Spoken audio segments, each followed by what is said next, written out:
don't hit that skip button because I have huge news for you. The Rewind of the Living Dead t shirt lives. It is here. It is available to purchase. Oh, yes, I'm not kidding. We finally got our Rewind of the Living Dead t shirt out, and it's amazing. It is printed by the same company that prints for Cavity Colors and Fright Rags, which, if you're a hardcore horror fan who buys a lot of horror t shirts, I know I do, you know that's the very best and highest quality because we couldn't do anything less for our fans. It's an amazing full color design designed by Jason Ragosta. It's very cool. It features a zombified myself, a zombified Damon, and it looks just like an awesome horror shirt because that's what we want, because we're horror fans too. So we wanted to make a t-shirt that you could really sink your teeth into. Go to rewindofthelivingdead.bigcartel.com. Again, that's rewindofthelivingdead.bigcartel.com to get your t-shirt today. Rewind of the Living Dead is a review show, so spoilers are ahead. Father Gabriel Amorth was one of the most prominent and infamous priests in the Catholic Church, thanks to his study of demonology and exorcisms. Over the course of his career, Father Amorth claimed to have performed 160,000 exorcisms during his work in the church, while also becoming one of the authorities on the subject after publishing numerous books, including 2 memoirs, that detailed his history with exorcisms. 4 years after his death, Screen Gems acquired the rights to Father Amorth's story and transformed that into a story about a Catholic Church's chief exorcist and a particularly nasty battle with an evil demon possessing a boy's soul. This is the most powerful demon I've encountered. But this is not about the boy. The Vatican buried the truth here. Let's see what you're hiding.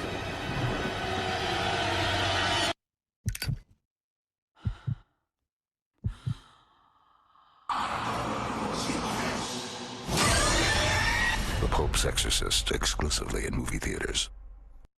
In the latest episode of Rewind of the Living Dead, we brush up on our Italian accents and keep the door shut when visiting an ancient Spanish abbey as we review the 2023 film, The Pope's Exorcist.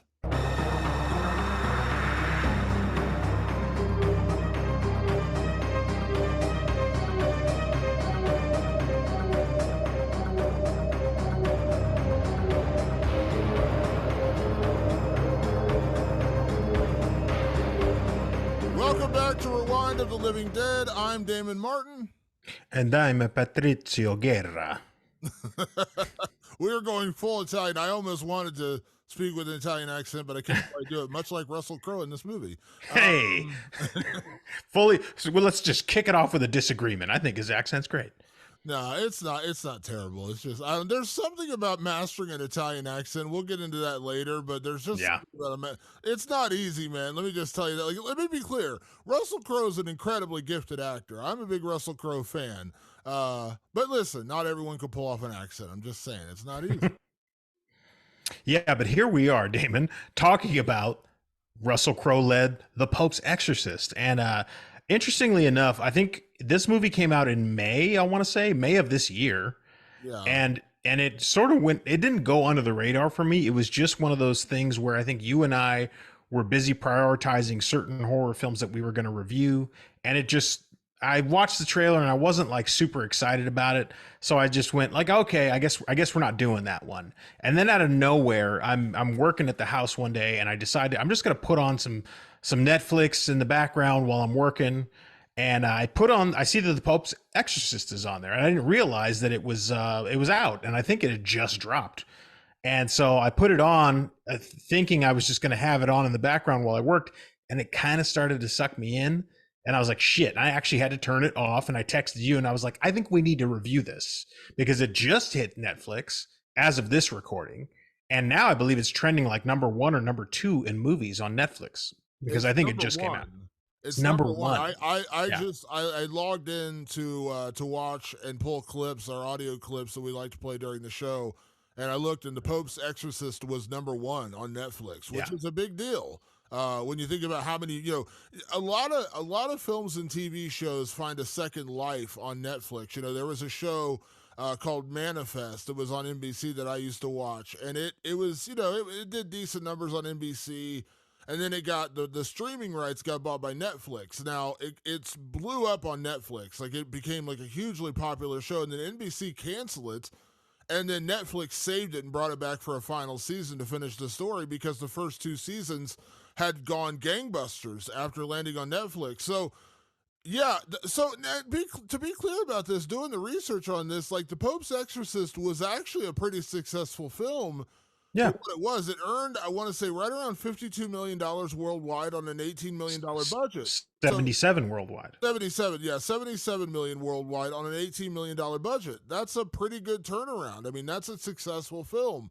But it just kind of slipped under our radar. And I'll be honest, at least here locally where I'm from, it was in and out of the theater super quick. Like, I remember it coming out, and then I think like the next week it was gone, because I went and saw a separate exorcism movie called The Pray for the Devil, and I actually went to see it with the intention of us reviewing it. I left the theater and I said, I don't think this one's really worth doing, because, and listen, I'm not turning this into a double review, but I like possession films.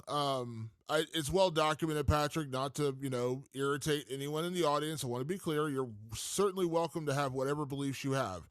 You and I have said openly on the show we're both atheists, we're non-believers, however you want to say it. But I love exorcism and possession movies. Ever since I saw The Exorcist as a kid, I love these movies. I absolutely adore them. They are some of my favorite horror films. But so I like the genre. So when I saw Pray for the Devil, I was like, okay, let's go see this one, because it seemed like that one was getting the bigger push. At least, even though Russell Crowe was in The Pope's Exorcist, it didn't feel like this one was getting the national push that Pray for the Devil was. So I saw Pray for the Devil, and I left the theater and said, well, it wasn't terrible, but this film just felt so utterly generic. It felt like a color by numbers. They watched every other exorcism film, and they just pulled and plucked and put it all in one movie, and it didn't feel genuine. It didn't feel unique in any way, shape, or form. I was like, I've seen this movie. I've seen better versions of this movie 20 times over. And so I said, I just kind of nixed the review, because I just didn't feel like spending an hour just bashing a movie that was not terrible. It just wasn't good, if that makes sense. Like, it was just kind of there. So we kind of skipped The Pope's Exorcist, and now it's the #1 film on Netflix. So you checked it out and you suggested it to me, and not to, spoil the whole show here, but I was pleasantly surprised by what I saw in this movie. I honestly, the trailer, listen, I know you're not a big trailer guy, Patrick. The trailer did this film no justice whatsoever. No. This was a film that, like, did the opposite. When I saw this trailer, I was like, nah, don't really have interest in this movie. And that, being honest, that can make or break a movie. A good trailer can make or break a movie. We got to be honest about that. Yeah.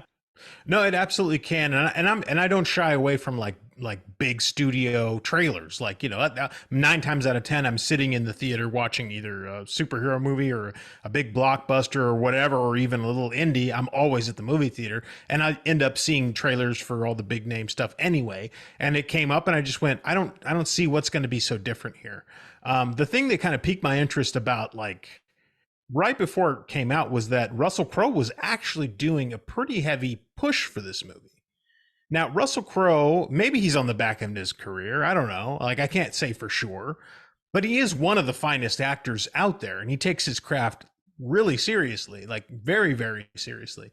And I listened to my buddy Josh Horowitz's podcast. Shout out to Happy, Sad, Confused. I listen to that as much as I can, because he asks great questions and he gets great insight from actors and directors that the like. And he had Russell Crowe on, and I was like, well, it's kind of a big deal for Josh. That's like one of the main big actors out there.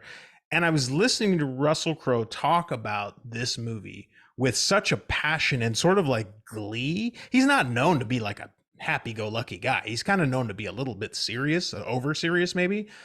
And he just talked about this with a joy to play this priest, Padre, what's his name? Padre Gabriele Amort.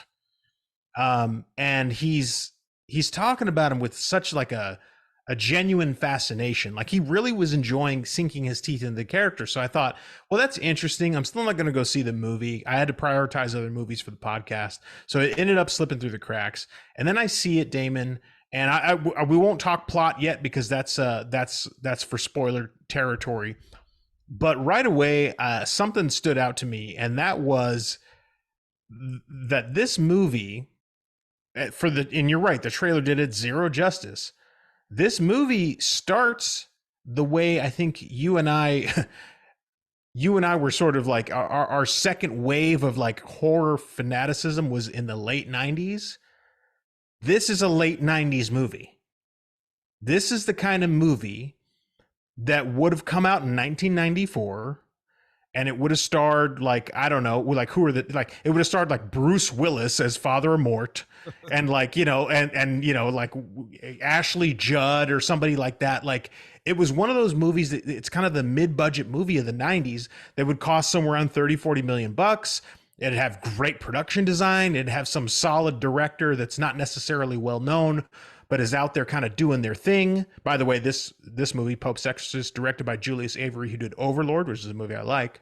But it was one of those movies that would have been sort of the mid-tier studio movie back in the day. And it opens on this very, very 90s vibe. Like that just sort of hits you. It's a little over the top, which can go both ways. It can either hit you in the nostalgia or it can turn you off. Excuse me. But this movie kind of hooked me in. I think that was the important thing, is that right away I was like, oh, this isn't an exorcism movie that I'm normally used to. Yeah, you mentioned it. It's funny you say that because when I initially saw the trailer for this movie, my first thought was Russell Crowe is fading into his Bruce Willis, Jason Statham, Gerard Butler movies where, and obviously we all understand what Bruce Willis is going through now, but there was not making light of that.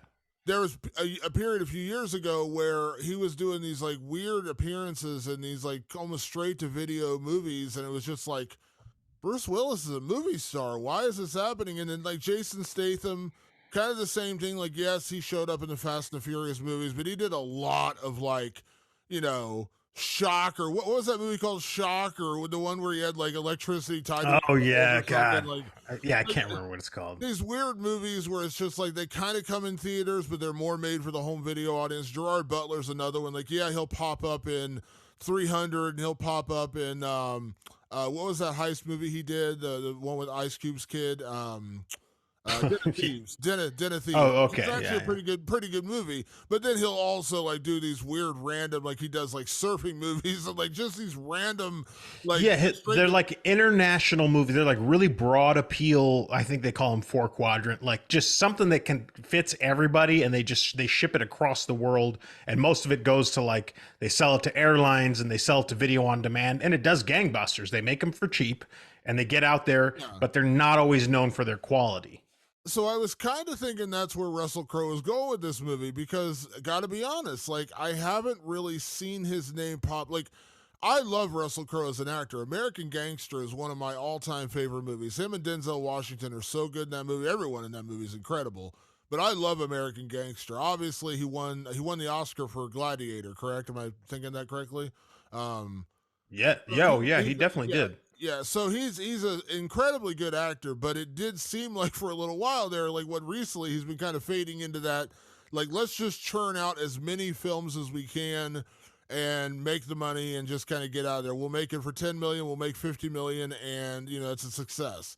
It didn't seem like he was in that, like, let's win another Oscar role anymore. So When I saw the Pope's Exorcist trailer, the trailer wasn't great. And I was like, okay, this is going to be, this is another Jason Statham, Gerard Butler, Russell Crowe movie. When I sat down and watched it, yes, I did get 90s vibes from it right away.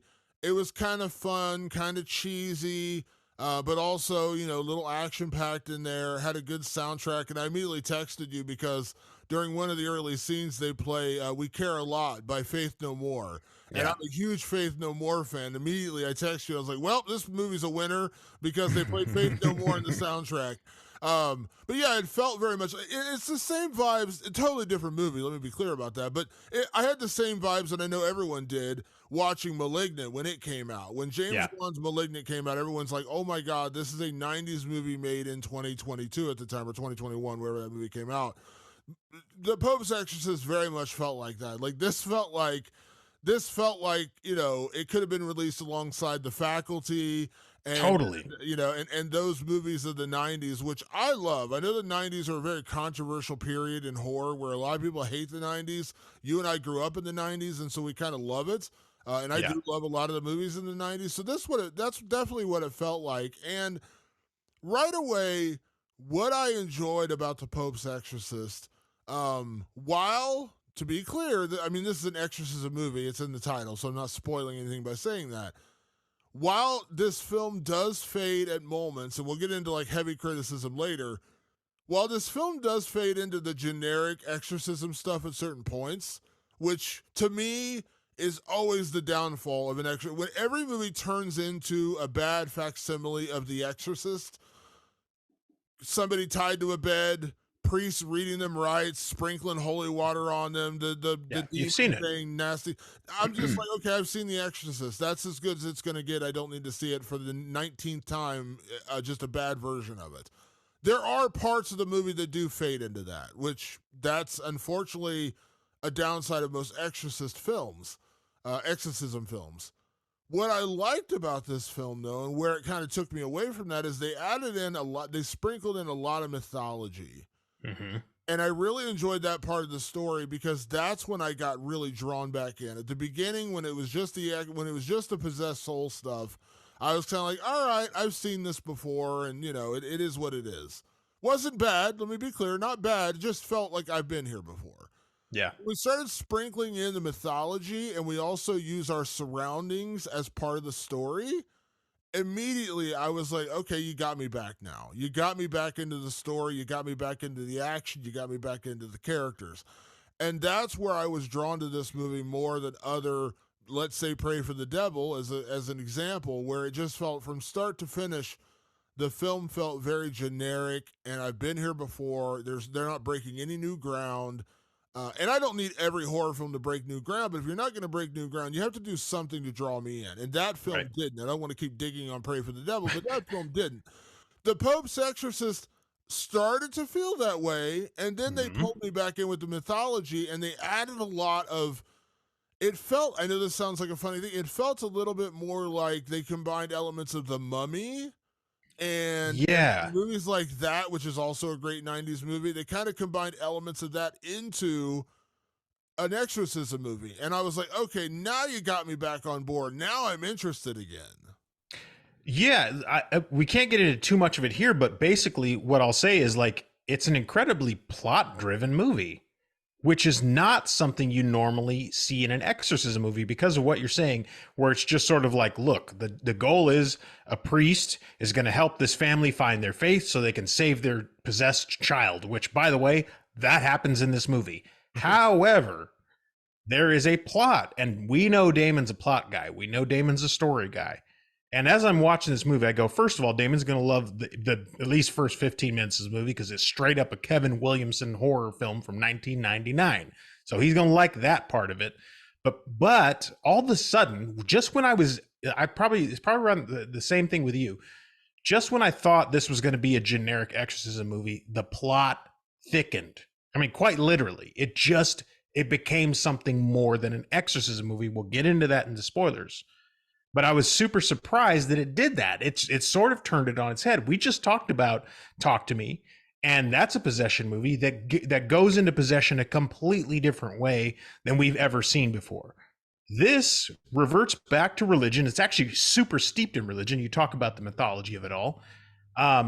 I had in my notes, I was like, this is like kind of like Indiana Jones almost. There's almost an element of adventure in it. It's more discovery than adventure, I should say, because it's rather contained. It takes place in like an old Spanish church that's being converted. This family's moving in because the father died. We won't get into too much of that right now, but they're moving into this Spanish church.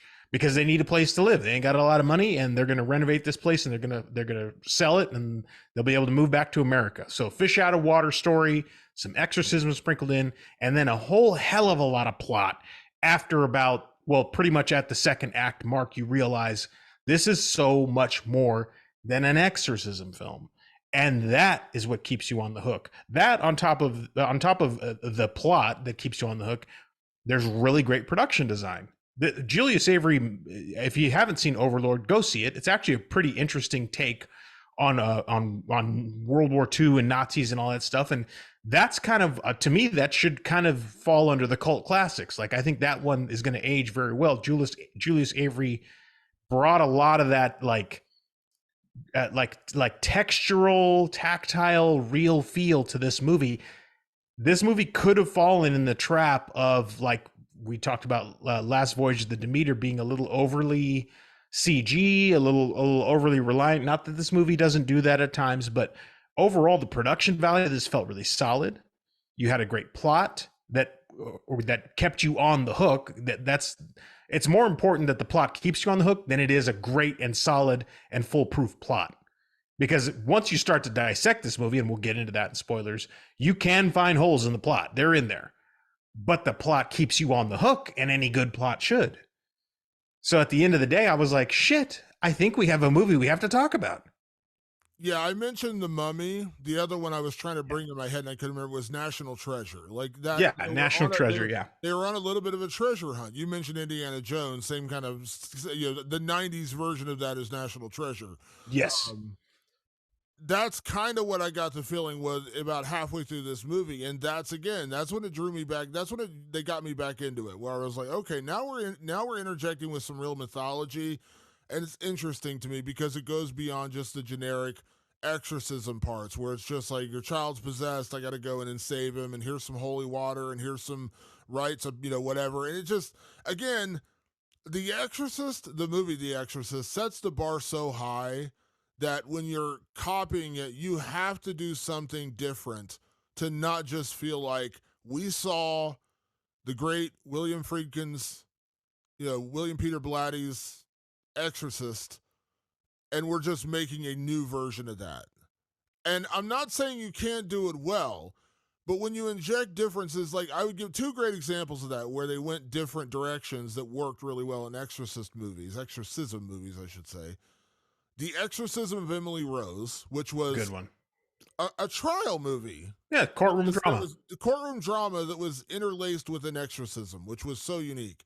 The other one that I love is The Last Exorcism, which is a found footage movie, which I know how you feel about found footage, but this one doesn't necessarily feel like that. They tackled it in a different way because the priest in that movie is basically a con artist. Mm-hmm. Like, they attack it in a different angle, and it's so unique the way they do it. So when I see those movies and I like those movies, it's because, yes, it's an exorcism movie, and there's only so many ways you can reinvent the wheel with an exorcism. But when you do it in that regard where you actually inject a different kind of storyline, a courtroom drama and a found footage story, immediately they're different. They feel different than I'm not watching somebody who just tried to make an Exorcist remake. The Pope's Exorcist teeters that line at the beginning where you're like, okay, here we go. This is, why don't you just call your kid Reagan and let's get it over with.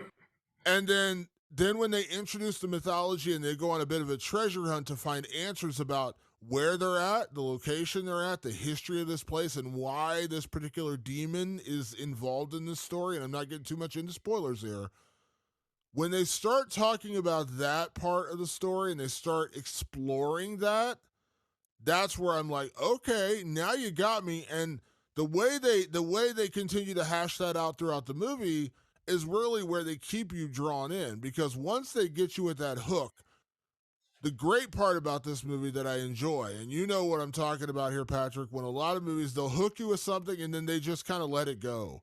It's like they pull a plot thread and then they just let the thread go. And it drives us nuts.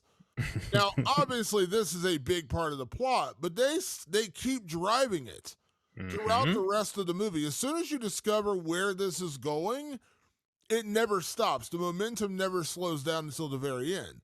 So I really appreciated that, because they could have easily made a discovery again, without spoil, made a discovery, the big, the twist, so to speak. Oh my gosh, we figured this out.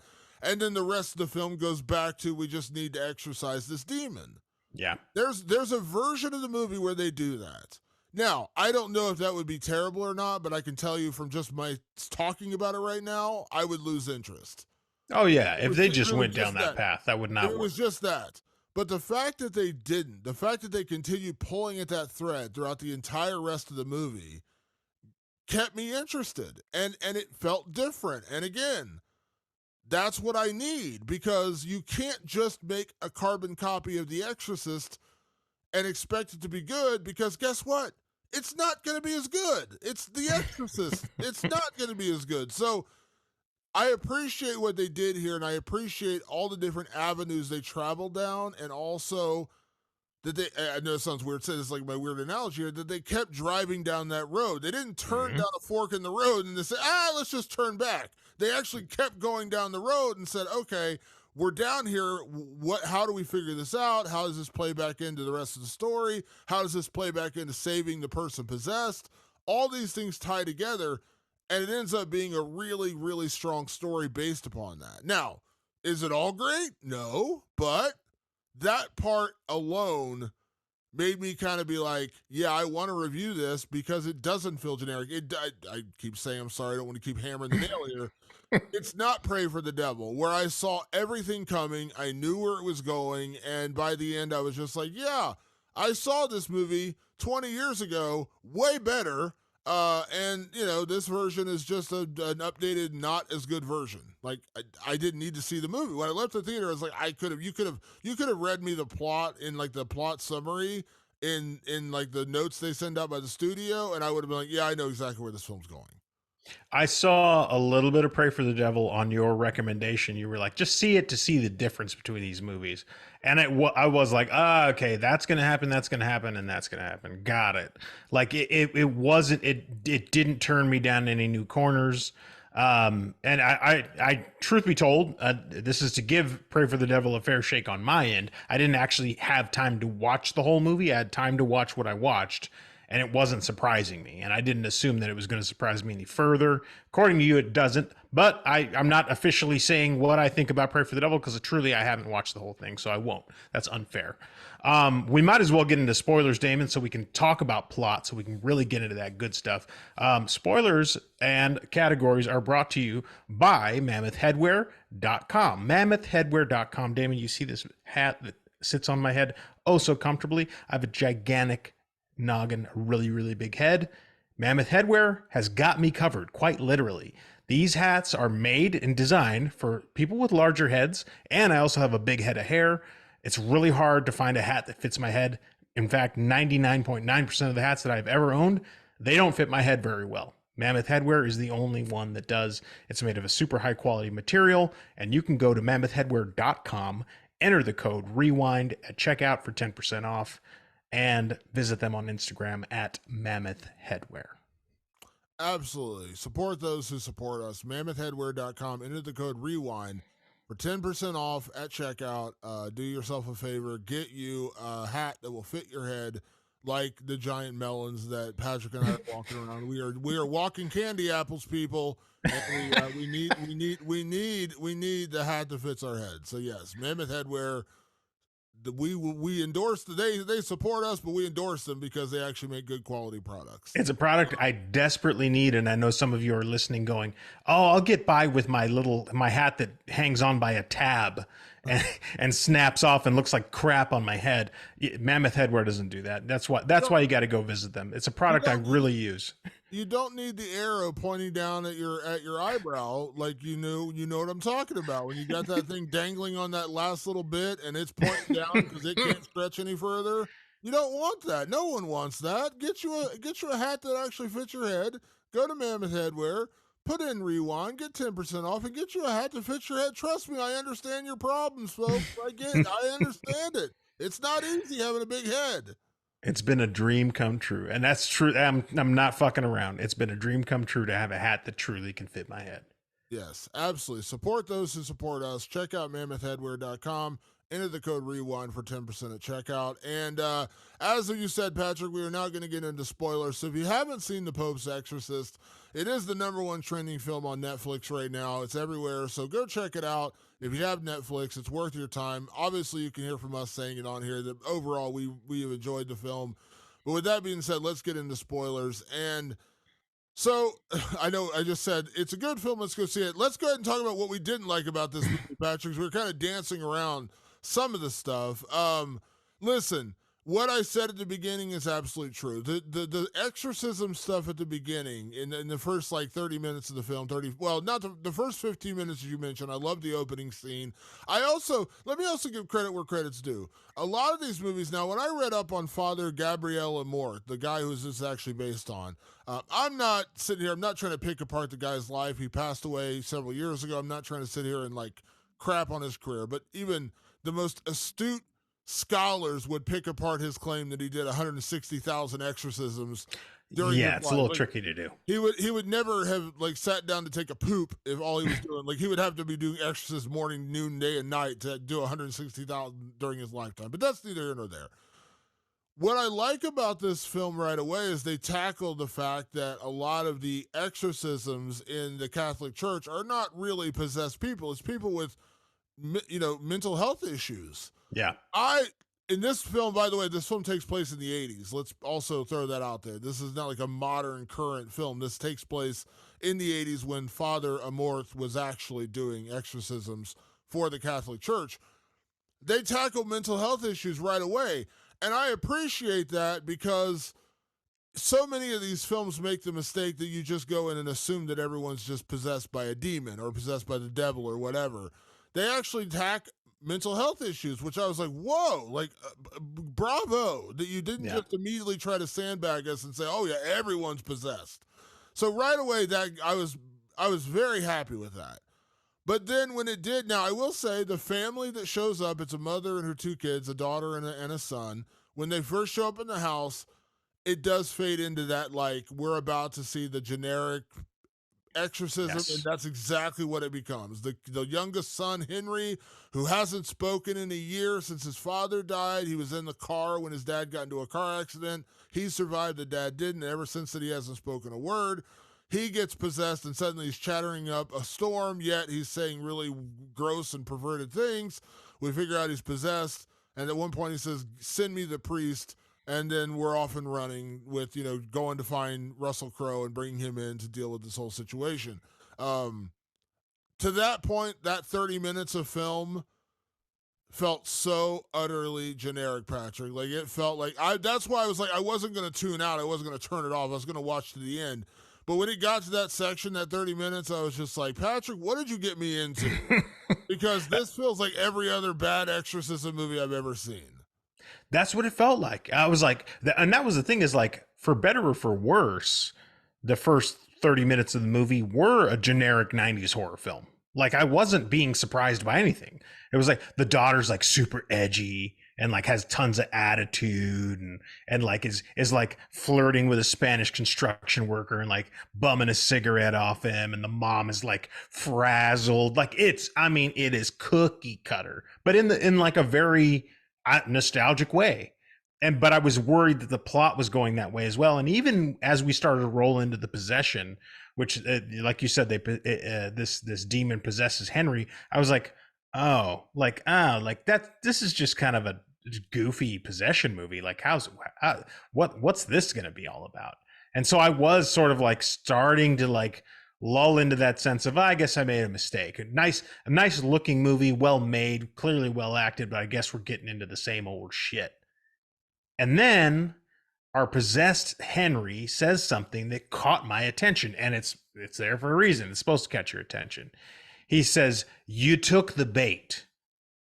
He says that to the priest. And by the way, I think the voice of this demon is a well-known voice, right? It's what's his name? He's from Game of Thrones. He was from The Witch. Ralph Ineson, who played the father in The Witch, and he's the voice of this demon. And he speaks through Henry and says, "You took the bait." And I go, "What the bait? What the fuck's bait?" And even Father Amort's like, Bait, what the fuck's he talking about? Like it ignites this bit of curiosity. Like there is something more going on with this demon. This demon isn't just possessing this kid. This demon is out for something very specific. Now, correct me if I'm wrong, Damon, you might be more versed than I am. When's the last time you saw a possession movie outside of maybe Talk to Me, where the demon was looking for something, not necessarily just trying to possess a body? Yeah, I mean there are versions of that out there, but yeah, that's the twist in this movie is there's a purpose to this demon, which was what drew me back into it, where I was like, oh wow, okay, there's actually a purpose here, and the purpose of this demon, as we come to find out with the mythology, is this was a demon called Asmodeus, who is the king of hell. It's a real demon. Well, let me say real. It's real mythology. It's a real mythology written in history. As like there's a demon supposedly named Asmodeus. And supposedly this demon possessed another priest or a cardinal or whatever it was years earlier, and that was the one responsible. It was a great little bit of mythology. I love the way they introduced this.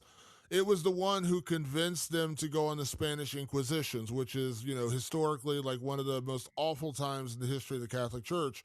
And they come to find out that this was a demon trying to ruin the church by possessing a soul to use the influence to get the Catholic Church to do really terrible, horrible things during the Spanish Inquisition.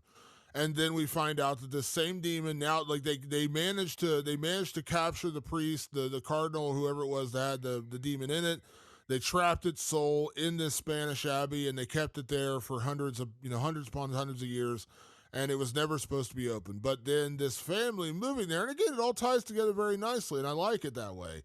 The family moving there did construction because they're trying to revamp this place to sell it so they can make some money off it. And during the construction, they upset the boundary that was set, almost like, the salt circle or whatever you want to call it, Yeah. that was trapping the demon. They knocked it loose, the demon escaped, and then it came after the boy. But the boy was exactly what you said. He was bait.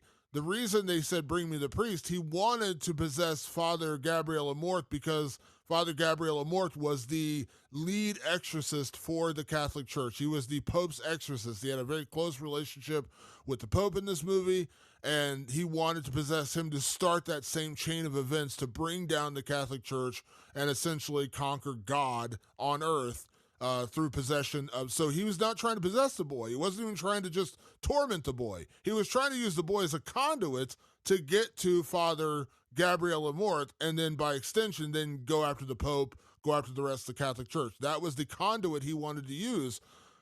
That was the story. That was the mythology, the mummy slash national treasure twist that I was talking about.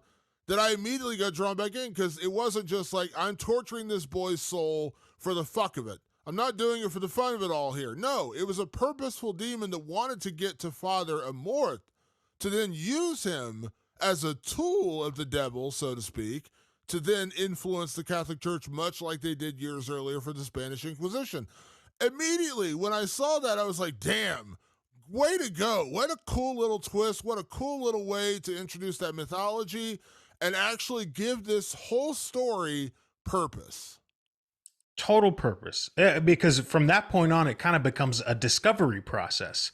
But the ticking clock is that this poor little Henry who Asmodeus is inhabiting, he's going to die. This is an extra powerful demon. The king of hell is probably your top demon right under Satan, right? So he's very much going to eat this boy's body alive. Like he's sucking the life out of him. So time is a ticking. They got to figure out I guess their trick is they have to figure out the demon's name. You don't get Asmodeus's name right away. It actually takes most of the movie to find his name. You got to get him to speak his name, and then you got to excise him from the kid. Well, that was the plan. Like it's very like Mission Impossible. Like the bad guy had a plan, like a real serious plan. And that's what I was saying. This is like a plot-heavy movie when a lot of movies these days lean more on character because television, I think, has influenced movies more so these days than it used to. Television is all about character. And so modern movies tend to be more about character than they used to be. Well, this This is plot driven. This is what classic 90s movies, 80s movies, 70s and before they relied on the plot. Like, what are the things that need to keep this thing moving forward at a pace? We got to find out this demon's name before he kills this kid. The twist is we figure it out, we get him out of there, and oh shit, he was actually looking to get into a mort all along and topple the church. And you're like, oh shit, double whammy. Like here, double mumbo jumbo. Here we go. Like, and now we got to, how do we get it out of a mort? And here was something that struck me, and I wish I had written down what they say when they're talking about this, because again, it starts this discovery process. But Father Amort talks about a very familiar idea in horror, and that is the trauma demon. We see a lot of movies, some of our favorites, right? The Smile, Dark and the Wicked, demons that go after people who are in pain. He explains how this demon works. I fucking wish I had written it down. It drives me nuts. But he explains it super eloquently, that this is how this demon works. Cool. Okay, so we understand how this demon works. Then when he jumps to Father Amort, and they set this up really well with some great dialogue and stuff, that they say, like, you can't hide from your sins. So this demon is going to attack Father Amort and his cohort, Father Esquivel, played by Daniel Zavato. He's going to attack them through their deepest, darkest sins and guilt for those sins. That's how he's going to capture them. So we have what is very well known to horror fans, that trauma demon, but now we know how he functions. Now we know how he works, and we get to see it there. And that part of the movie, like, I'm not going to claim it's like the greatest part of the movie. It's kind of like a little on the nose. Like Father Esquivel had an affair. He's not supposed to have an affair. He's a father. He's supposed to be celibate. He had an affair, and he's guilty for that affair. Father Amort, this rock star exorcist, like you talked about earlier, this movie tackles mental health. He treats most exorcisms he knows are not the situation where a demon is inhabiting a soul, but yet somebody is actually in pain mentally and needs help in a different way. And his great guilt is that he didn't help a woman who needed the help because he was too prideful. He's like, I'm an exorcist. I'm not a mental health worker. This woman is mentally ill. We're not going to treat her. Well, that woman was being molested and tortured by a priest, and she ends up killing herself. And that guilt carries him. It's too heavy a guilt for him to hold on to. And Asmodeus, he can zero in on that, and he ends up inhabiting Father Amort to try and kickstart this destruction of the Catholic Church. Damon, correct me if I'm wrong, but this movie, because of what I'm talking about, can get a little muddy. And I think it really starts with, at least for me, there was one aspect of this movie that I was like, I don't know if we even need this, and it's not making a lot of sense. And that was the Pope. He visits the Pope a couple times to gain guidance, which I get that. And then the Pope even acts like the archetype, the guy with the computer who tells the hero how to figure things out. I was like, the Pope is totally the guy with the computer right now. To me, this aspect of the movie does muddy the water a little bit. Did you feel like that? Did it feel like for you that just became one extra element for me, the Pope? And like at one point the Pope's vomiting blood and he's getting sick, and I was like, I don't even really understand why. Yeah, that was another part of the movie that I didn't really understand why it was in there. Now, to be fair, when I saw the actor playing him, Franco Nero, who is a prominent Italian actor who I always remember, and obviously he was the title character in the classic Django movies from the 60s, but of course then he also appeared in Django Unchained as the guy hanging out with Calvin Candy when we first meet when Django and Doc Schultz first meet Calvin Candy. He's the other guy in the room. He's the guy who walks over to Django and says, "What's your name? Can you spell it?" And he goes, "The D is silent." He goes, "I know." And then he leaves. That's Franco Nero, the original Django from the movies. So when I saw him, I was like, "Oh, it's Django. It's Franco Nero." So immediately I was kind of like, "Okay, cool. He's here." Then as the movie went on, and like he gets handed this book that's like has the mythology behind the Spanish Abbey, which let me tackle my biggest issue with the plot. Sure. And the connection back to the Pope, which you talked about. So the Spanish Abbey that contains this demon that is like the black sheep, so to speak, in the Catholic Church. It was this whole Spanish Inquisition. They wanted to cover it up, right? But they also wanted to cover their secret because they had kept this demon locked up for all these years. The Abbey belonged to the family of the family that moves in. Her husband, the Spanish Abbey had passed through their family for years, and when he died, that's all he left his family. And so that's why they're like, we need to restore this place and sell it so we can actually have some money because we can't survive otherwise. If it meant so much to the Catholic Church, why in the bloody hell did they not already own this thing to begin with? Like, that's the one little plot hole. I'm like, why was this allowed to be owned by anybody, much less just some random family? And they never... Now, if the family had been a family of like Catholic donors or like hardcore Catholic people and they were trying to protect the secret, but then over millennia and years and years and years, it just kind of got lost in translation and modern times come and they just didn't care about it anymore. That would have been fine. They never really got there though. They just said this is like a place that was like the dark secret of the Catholic Church. It possessed this terrible secret and we needed to keep it bottled up. And my first thought was, well, why the hell did it sell this? Like, why did you give it to somebody else to just pass down to his family for all these years? That was like the one plot problem that I really have with this movie was that element of it. Now, introducing the family to introduce the boy who gets possessed, I get all that. But them being there simply because her husband owned it, like, why did he own it if the Catholic Church was trying to keep it as a secret? That was probably and he clearly wasn't like a well-to-do guy. That was all he had was that piece of property. Yeah, and it wasn't like he was like, it didn't seem like he was like a hardcore, like, he's walking around like, he's like Captain Catholic or anything. It didn't seem like that was the point. Yeah, the family had no faith.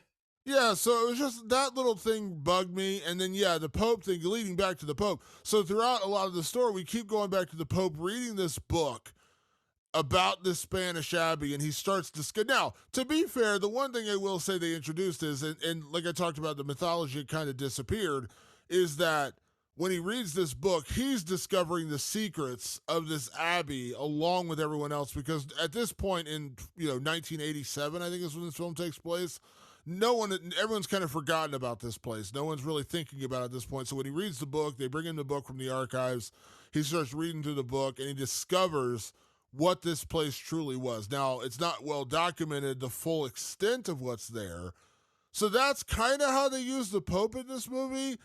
But I'm kind of like, why? Like, why, he's almost a narrator. It's like having a narrator, but not having. He finds like secret little pieces of paper stuck in the book, and it's like, wouldn't this have been better served to have been hidden in the archive in the basement of this abbey, and then it's Father Amort that finds it, or Father was his Tomas, the other priest. Esquivel, Yeah, like, wouldn't it have been better for one of them to find it? That way they can narrate it. Like, they have him narrating it as like a storyteller, but it's not like he picks up his cell phone and he's like, hey, Gabby, buddy, listen, let me tell you the story about this abbey you're in, buddy. You're fucked here, all right? Get out. Or Gabby, you're not going to believe this. Turns out this church is fucked. Yeah, this church is a fucked. And while you're there, order me a meatball sandwich. He's like Simon Pegg in Mission Impossible. Like, he's there to help. He's there to help the main character kind of move along, but he's not there. And in a 2023 version of this movie, he called him on the cell phone and be like, "Get the fuck out," or whatever. But the fact that he's not, and it's like 1980s, we just have it like the priest, the Pope figures things out. And then he falls sick and can't do anything about it. So I'm kind of like, Yeah. Why? Like, And then why? like he vomits blood on the one pencil dick fucking priest that everybody hates. And I was like, why is he vomiting blood? Like, is he being infected by this evil? Like, I felt like there was some sort of a maybe like a metaphor that like, and he does say it when he's talking with him, or he's like, you and I are two people in the church that understand there is true evil out there, and the new church, the church of the newer generation, they're kind of denying evil exists and they're using it more metaphorically. You and I know it's real. And so I was like, are they trying to say that he's like being infected by what it was hard to understand. That's the way I took it, but it was just never clear. And like I said, he becomes a narrator kind of figuring out the story. But if you're going to use that narrator, he needs to play a part in helping Father Amort and Father Yeah. Tomas figure it out. And it never ties together.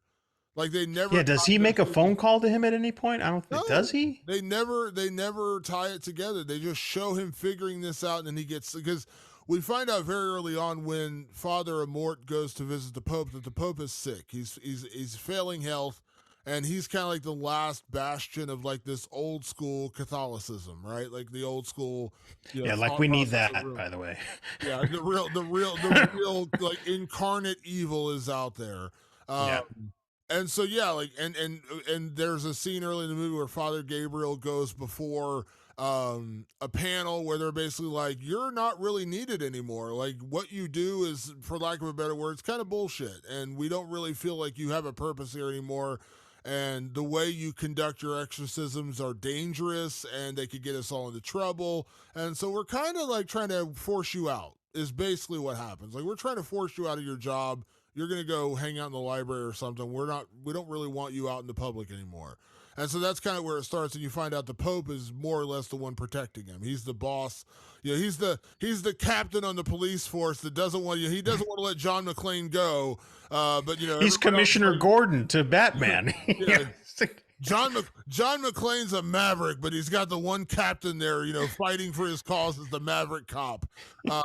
Yeah, that's the Pope in this movie. But yeah, like the whole introduction of the Pope figuring this out, and he's, like I said, the guy, as they say in Spider-Man, he's the guy in the chair. He's totally the guy. I'm thinking of Ned, like exactly when I'm watching it. I'm going, he's the guy in the chair, except he has no way to communicate this back to Father Gabriel, because the film takes place at like, I'm shocked they didn't use like carrier pigeons or something. Like in 87. He's the guy in the chair for the audience. Yeah. Like he was one step away from having an abacus, like right there figuring shit out. Hey, little Pingino, you fly away. Talk to Amort for me, please. Yeah, but again, these are that certainly doesn't ruin the movie. It's more of like a why is it here kind of thing. Like, yeah, do we figure out some mythology from the Pope? Sure, we do. Like he is, as you said, you called it. He is the narrator. He's like, you know, and there was this ultimate evil, and then we see flashes to Father Amort dealing with the demon, or dealing with like when he's down in this abbey basement, you know, discovering the truth about this cardinal and the Spanish Inquisition. And the Pope is, again, serving as a narrator. He's reading these passages from this book. He's serving as the narrator. That's all fine, but it serves no purpose to the story. And the Pope getting sick after that, it's kind of like, as you said, is he infected? It was him at the beginning, like he was just sick and he got sicker. It was just a weird, we're harping on it only because it just didn't fit. It brought up more questions than you want to be. When you're that locked in, you don't want to be asking that many questions. And so we don't do rewrite of Living Dead anymore. Maybe we should. I don't know. But what I would have done is, instead of making, I think what really threw me off is that it was the fucking Pope. Like the most powerful man in the entire Catholic Church is like, give me a book, leave me be. He's like sneaking around to try to find the answers. I would have made it like Father Amort's like right-hand man that is getting sick and near death, and he's doing the research. We meet the guy when they're doing the panel, the whole like, we're going to kick Father Amort out of his job. There's that one guy, and Bishop Lumumba by Cornell John plays it. He ends up getting bumped to Cardinal and ends up being in charge, and like basically, you know, being the new guy to like help Father Amort. Yeah, he would have been a good one. That would have been the way to go, as opposed to the Pope, because he was the guy who was like, I'm your champion. I believe what you're doing is good work. But he was like on a 5-person panel. He was the only one defending Yeah. the remort. He would have been a better choice than the Pope. He would have been good, and then you give him, like, he's got all the info, and then you got to give him one scene where he goes to the Pope and goes, like Holy Father, like High Father, I need your permission to give this. High Father. All Father, whatever they call him, like I need you to give me permission to give this information to Father Mort. It's life and death. You called him High Father, and I was thinking like he was going like, "Hey Father, what's going on?" Hi, hey Pope Daddy. But yeah, I mean, I would have used. I would have used. You're right. I would have used Bishop Lumumba was right there, and you could have used him. And it was weird to use the Pope and then have the Pope being sick and all that stuff. Like it was just, it didn't need to be there. Yeah. Yeah, you know what Catholic priests do you know what kind of soap they use when they take a shower? None. No, Pope on a rope. Oh, Pope on a rope. My bad dad joke, sorry. Oh, dude, my dad had the dirtiest, filthiest Catholic jokes, and my mom's a very serious Catholic. She fucking hated those jokes. They're not repeatable here. They're so fucking awful. But I mean, they're like hilarious dad jokes that are as dirty as I've ever heard a joke. They would make Andrew Dice Clay blush. Pope on a rope is pretty tame. Yeah. Pope on a rope. Yeah. So yeah, it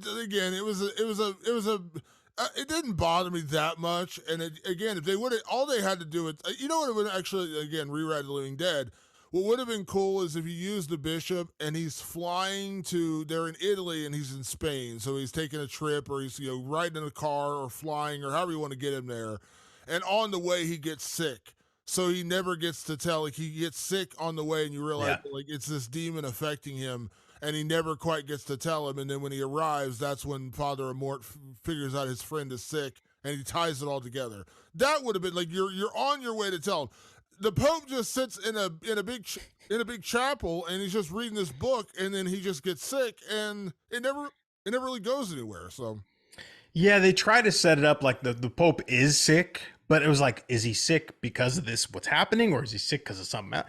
It was hard to, it just brought up too many questions, and it didn't need to be there. Now, let's put that one to bed, Damon, because fair enough, like, right, they did what they did. The other thing that I would say is like, and maybe I'm not, this isn't necessarily a problem. It's just, I noticed that because this is such a plot heavy movie that has so much to do with just the demon's intentions with the church, that the family, aside from that very clever kind of Kevin Williamson setup where you understand who they are really quick, the family sort of is like barely a factor in this movie. The mom, the daughter, and the son, like they are literally, I mean, I think they are just puppets in this movie. But it's kind of weird. Like you're used to them having a little more weight in the movie, and they don't seem to have it. So I'll say this in defense of that, because I actually had the same thought at the beginning. But the reason why it didn't bother me in this movie is because when they introduced the family and we got that little bit of background on them, this is a single mother raising her 2 kids. She's got kind of the rebellious, like 17-year-old daughter and a little boy who hasn't spoken for the past year since his dad died, and the dad died in a tragic accident. I was like, here we go. We are about to get all kinds of backstory on this family, and it's just going to turn into, again, I thought it was going to turn into a very generic exorcism movie. The fact that the family kind of just became a vehicle to get to where we were going, to get to Father Amort and to get to the bigger story of Asmodeus and possessing him and trying to basically take over the Catholic Church and all that kind of stuff, I didn't mind it, because I actually think it would have bothered me more if they just continued hammering away at the whole, our dad died, and this is the tragedy we're stuck in, and this is why we're here. Like they really, I thought it was almost like a red herring. Like they used the family as like, here's what this family is what you're going to care about in this movie. That's what it was set up to be. Oh, yeah, definitely. And the fact that they twisted away with that and they really, as you said, kind of became puppets. They kind of just became vehicles to get where And they're literally pawns. Yeah. That actually, in a weird way, I was like appreciative of that because I thought we were going to travel down that road and I thought we were going to just spend so much time with this family that ultimately didn't really matter to the overall story. And the fact that it didn't, the fact that once Henry, the kid, is possessed and they finally get Father Amort there, they all just become victims of the exorcism, like the victims of the demon, I should say.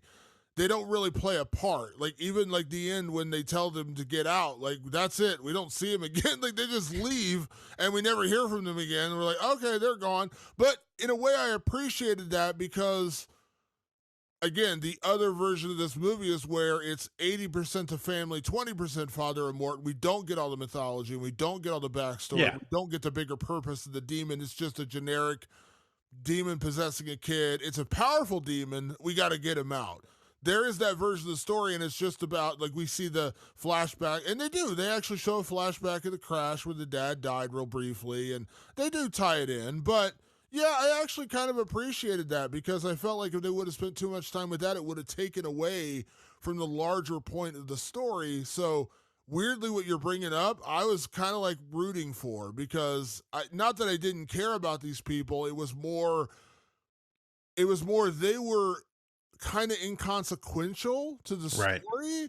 And the fact that they didn't badger us with like over exposition of these characters and backstory, and we get the purpose. The kids kind of damaged from the accident with his dad. The daughter's rebellious because she's 17 years old, and that's what 17-year-old girls do. The mom is a single mother, a little bit in over her head. That's all we really need to know, and that's plenty. I didn't need anything else. I actually agree. I agree with a lot of that because like the setup of the movie, like I said, is a very Kevin Williamson was incredibly successful in the 90s and early 2000s for a reason. He was a super efficient storyteller. You understood the characters very quickly because he worked with a lot of characters. So he was really good at getting them in there very efficiently. This movie does that too. And understand the family very quickly. It would have been nice, like for instance, like we kind of went on and on about how the Pope was like kind of a weird distraction. It would have been nice to maybe trade 5 minutes of that for like a good and deep heartfelt payoff for the family. Like that would have been nice because they are certainly the tool in this. They are certainly inconsequential to the actual plot of the movie. That's true. I don't really have a problem with that, but it would have been nice to tie them in. Like I'm getting kind of spoiled by James Gunn-esque storytelling these days. I know that's a trigger word for certain people, not for me necessarily, but like he has a great way of like tying in the tragedy and making it pay off in the end. It's not tragedy for sake of tragedy. That's what I like about storytelling from people like James Gunn in particular. It would have been nice to kind of see a nice little tie up. You don't need a lot, but like I said, we could have used maybe five minutes less of the Popa and go give me a little bit more of the family just on the back end to go, wow, that was like good for them, as opposed to them just screaming and running and getting the fuck out of the house because they got fucked with for a whole fucking hour. It would have been nice at the end if, like, Father Amort goes to visit them and checks on Henry and then goes to the Pope and has the meeting or whatever. Like, it would have been cool just to see that, like, something, yeah, just a little something, not a lot. They survived. They're back. They're the kid's talking again. Henry's talking again. Normal. He's kind of come out on the other side of this. Like he dealt with tragedy and then he dealt with terror, and now he's kind of coming on the other side of that. The Kevin Williamson version would have the rebellious daughter suddenly would be dressing like she just went to Abercrombie and Fitch and shop. Yeah, and totally. She's wearing like a new purple dress, and like suddenly she's not like the rebellious teen anymore. And the mom's figured it all out, and the son is got a haircut. Like there's a Kevin Williamson version of that where everything ends very happily. But I agree. I think it would have been nice to have like a little wrap up because just give them a little something. They went through hell. When they get the family out of there, they're just like peace. And they just leave, and then we never see them again. Yeah, they literally get in the car and speed off, and that's the end of their movie. They're like, we're the fuck out of here. I'm getting in my Yugo and getting the fuck out of here. Yeah. So let's get into categories, Patrick. Let's kick things off as we do each and every week here on the show. And let's talk about best performance, because overall, this is actually a very well acted movie. It turns out I knew a lot of the people in this movie. I was, again, when I saw the trailer, I was like, this seems like it's going to be Russell Crowe in his Jason Statham, Gerard Butler era, where it's him and a bunch I of still people want I've to never see heard that, of. by the way. But turns out I actually knew quite a bit of the actors in this movie. I wasn't super familiar with Daniel Zavato, Father Tomas Escobel. I wasn't familiar, but Alex Esso, she was in Midnight Mass, which was Yes. the movie, the series from the great Mike Flanagan. Franco Nero, I mentioned, of course, from Django, and obviously Django Unchained more recently. Laurel Marsden, she was actually in Miss Marvel, the Marvel show that was on, which was actually a tremendous show. She was in that. So I was like, when I started looking these people up, I was like, oh, I actually do know quite a bit of these people. So ended up being a pretty well acted movie. So Patrick, in your opinion, who gave the best performance in the Pope's Exorcist? Damon, call me cliche, but I had to give it up for 30-odd foot of grunt himself, Russell Crowe as Father Gabriele Amort. I dug him, and when I heard him talking so gleefully about the character, and this was months ago. This was in promotion for the movie, so there was swaths of time before I saw what he talked about and what he actually performed. Excuse me, what he actually performed. It's a gleeful, playful, kind of fun priest, if there is such a thing. Like he's not like a bad boy rebel priest. That's not it at all. He almost understands that a lot of it is bullshit, but what he takes serious is very serious. So that scene where he's kind of in front of a panel of really fucking stiff upper lip bishops who want to get rid of his position. He's sort of like, what do you think you know, you kids? Like, what do you know? Like he's like he can kind of take the piss out of people, and he weaves that through the whole movie. He's never overly serious until maybe the third act when the shit has completely hit the fan. But any other time, like, he takes a moment to kind of be fun. And I've not seen Russell Crowe do a lot of fun, but this was a fun take. Yeah, he was. It was interesting because when you get into the movie, you think it's going to be very, very super serious, and then like the second scene of the movie after the initial opening, which was great, by the way, we both complimented the opening. We see him riding around in a scooter in the Vatican, listening to Faith No More, which was like, I was like, we care a lot. Dun, dun, dun, dun, dun, dun, dun, dun, dun. And I was like, oh, this is fun. He rides a scooter throughout the whole movie, and he's telling jokes, and he's kind of like a funny, kind of goofy guy. And I'm like, okay, this is not just like overly serious and dour, and he's not the priest. I mean, he obviously, we learned throughout the movie that he has some kind of dark secrets. You mentioned the girl he didn't help. There's also a plot which I again pays off really well, is he was a soldier in World War II, which actually was the real Father Amort. He actually did serve during World War II. He was part of the Italian resistance. But there's a scene where all of his other soldiers got killed, and he faked his own death to survive the German soldiers hunting them, and he always felt guilty that he survived and everyone around him died. He always felt guilty that, like, he basically took blood from someone else, put it on himself to look like he was dead so they wouldn't capture him, and then when the Germans left, he got up and like left while everyone around him was dead, and he always felt guilty that he didn't sacrifice himself like his other soldiers did. Which was another little twist and plot that I enjoyed. So yeah, like I like the portrayal.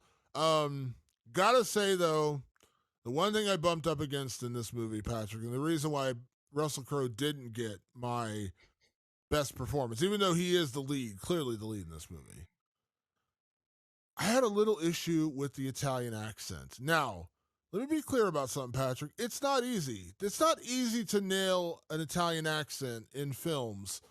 Franco Nero is Italian. That's a good example of what unfair advantage for Franco. Unfair advantage.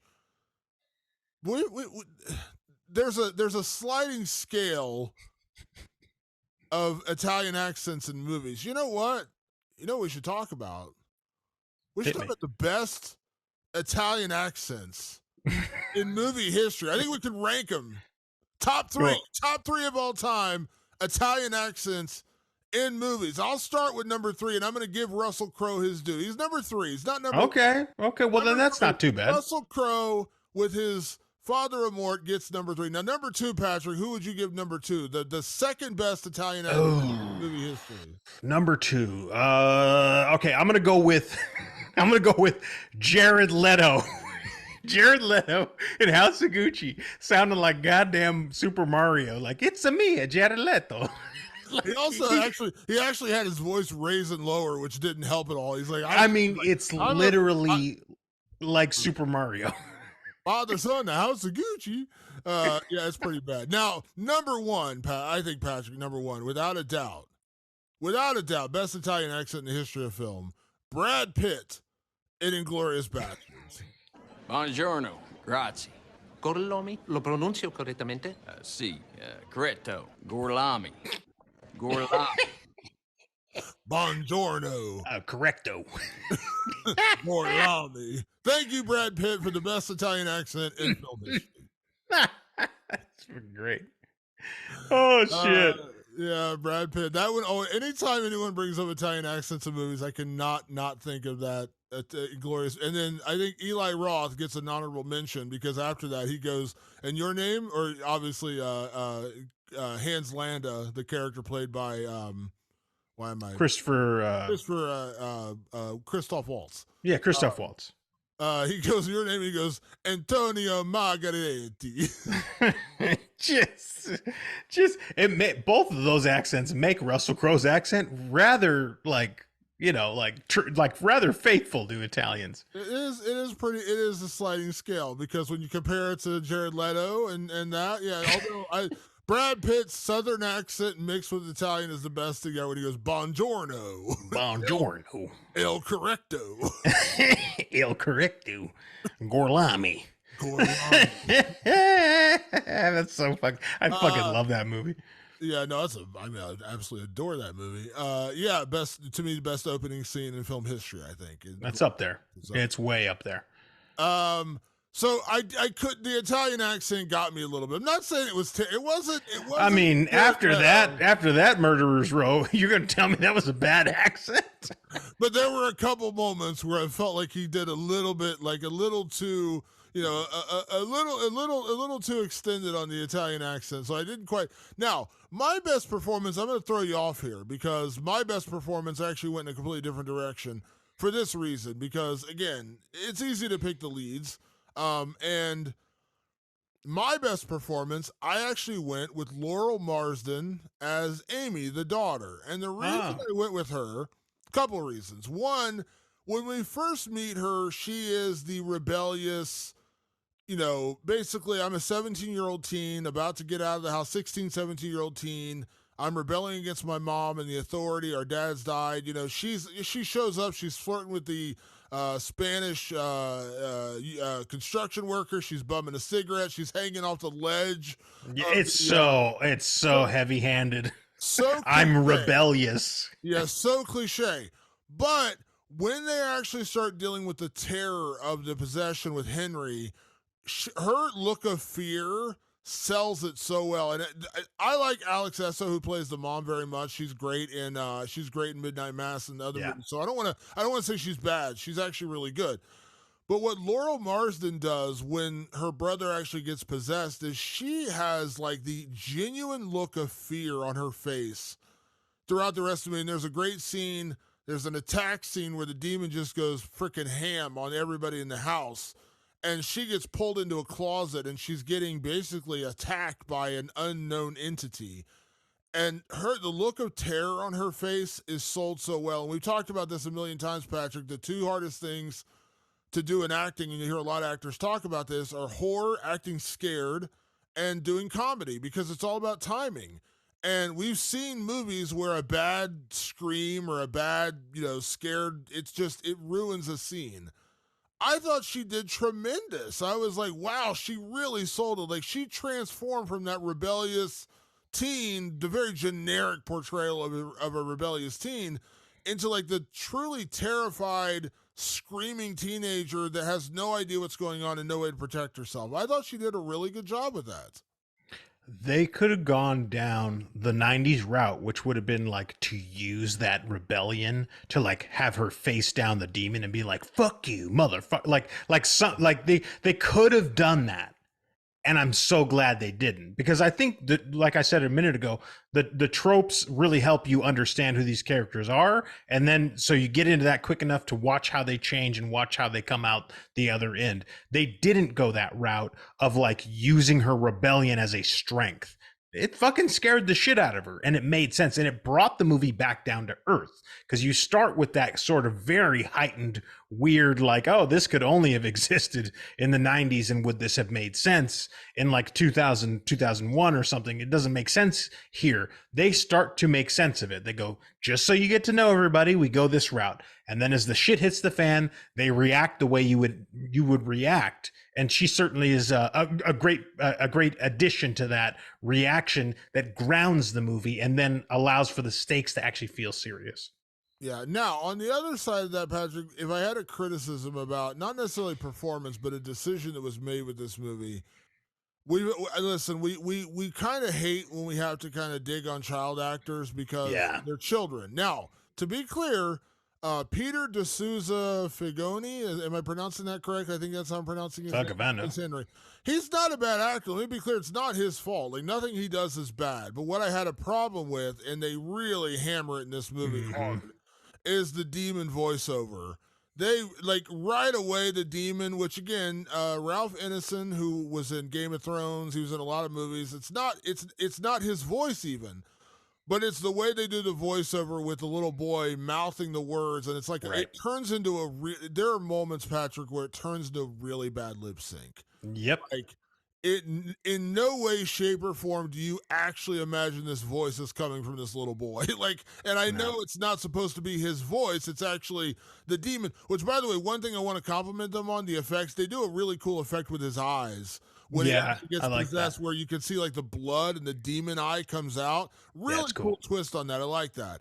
But the voice got me. There were so many times in this movie where I was just like, couldn't we have like done a little bit better job in the syncing of the audio with his mouth moving? Because a lot of it really does feel like this is full on like Milli Vanilli. Like, this is just bad lip syncing. I think it actually had less to do with the syncing and more to do with the fact that like he was kind of acting like he was Ralph. Ralph is the name. Like, he was trying to embody him, and I don't think it was quite working. Like, I would have gone a little bit more for like he'd literally sit up in bed and kind of swaggerly talk shit to Russell Crowe, and I was like, I'm not buying it. Like, it wasn't selling. I'd rather he be like almost go into like some sort of a stasis where he like freezes and then the mouth starts to move, as opposed to trying to like be a tough guy. Listen, it's not his fault that they cast him correctly, but he's like a skinny little kid. Nothing about his mannerisms are going to mimic Ralph Emerson, who is an imposing, tall, and freaky looking dude. His mannerisms and all this stuff, he looks just like a skinny kid trying like pantomiming he's being a tough guy. That doesn't sell. And there's a really cool scene where at one point, because they actually discover one of the powers of Asmodeus is he can possess multiple people at once. Yeah. And so there's a really cool scene where the mother walks in on Amy and Henry holding hands in bed, which, by the way, did the Exorcist believer maybe tip this off? David Gordon Green?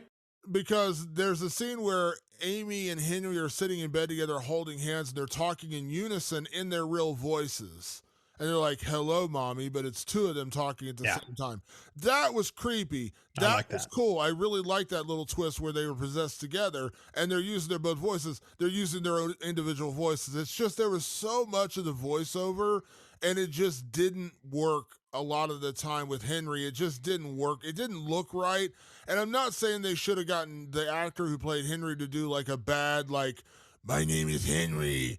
Like, but it was just too much. Like, it was just, there's so much exposition and talking between the demon and the exorcist that it lost me at certain points. Like, I had to almost tune out that it was coming from a kid because it was too much.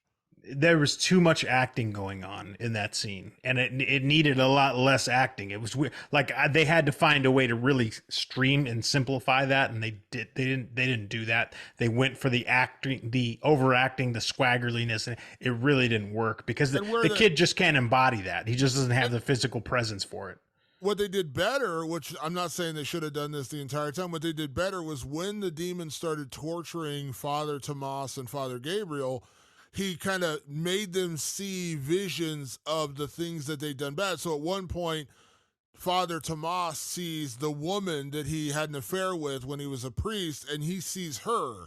And she's, in her own voice, she's talking to him as the demon. Then we see the girl that Father Gabriel thought was just having mental health issues, didn't realize she was actually being abused, and was actually being tortured, and like actually was about to commit suicide.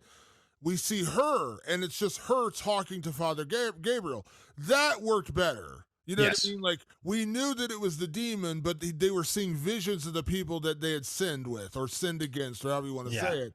That worked better than hearing this booming bass-like voice coming out of this little, like, 7-year-old kid. Total. I think you nailed it right there, dude. That would have been a way better thing. Is every time the demon spoke, he spoke through their guilt, because that was the point anyway. So I think it would have sent it home a lot better. Yeah. So instead of best quote this week, we're going to say this category, which I love this category. This is all Patrick. Let me give credit where credit's due. And that is kids say the damnedest things, because while we do kind of critique some of the demon stuff, it does ultimately still come out of a child's mouth, or at least mouthing from it. So would you like to set up, because we both have a very similar take on this, would you like to set up your the kids say the damnedest things from the Pope's Exorcist? It's not an exorcism movie if your exorcism victim doesn't say some fucked up shit. So kids say the damnedest, wink, wink things is just, this is just a moment where the kid says something real nasty to the priest. Know what I'm going to do to you, Gabriele. I'm going to fuck you. You'll sense yourself coming. And you'll hate yourself for the release you feel when I fuck you. He's really into it. Well, jeez. And that's now the voice doesn't sound bad until you see it coming out of the little boy. That's the problem.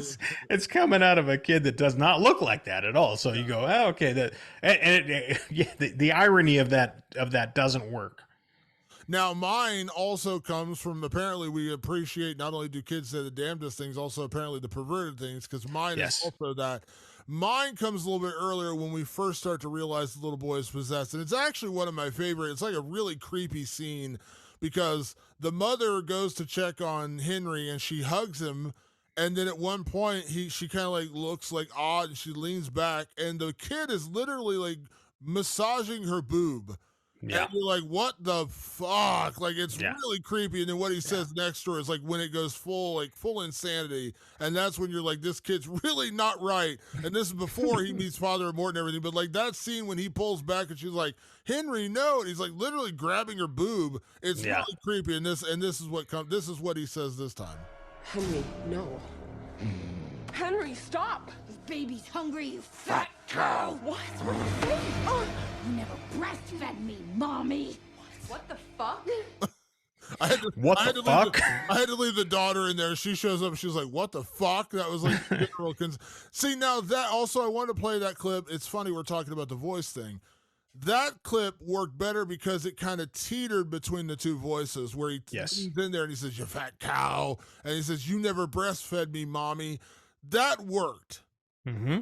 It's when we go full bore into just the, hello, my name is my name is Cosmodeus. What's going on over here, guys? He turns into Hulk Hogan. He's like, "What's going on, brother?" Yeah, and he's trying to act tough. I was like, I don't care what sort of evil spirit you are, you don't look tough right now, kid. Like he turns into Hulk Hogan voice. He's like, "Yeah, say your prayers, eat your vitamins, brother."